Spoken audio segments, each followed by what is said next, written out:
ప్రభుత్వ వైఫల్యంతో గ్రామాల పారిశుద్ధ్యం పడికేసిందని మాజీ మంత్రి హరీష్ రావు మండిపడ్డారు.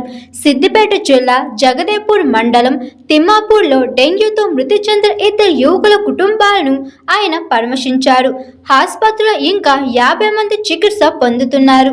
బీఆర్ఎస్ కేసీఆర్ను తిట్టడమే తప్ప పారిశుద్ధ్యం సీఎం రేవంత్ ఒక్క సమీక్ష చేశారా? పంచాయతీలకు పైసా ఇచ్చారా? రాష్ట్రంలో మందు ఫుల్, మందుల నిల్ అని విమర్శించారు.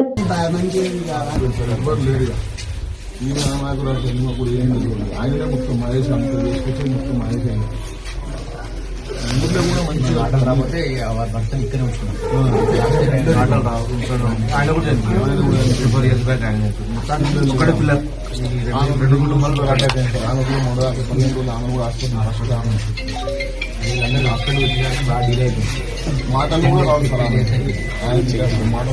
బిల్స్ అన్ని కొంచెం నాకు తెచ్చిస్తే నేను ఫండ్ కూడా సాయం చేస్తాను. తీసుకొస్తాను సార్. డబ్బులు నష్టం చేద్దాము.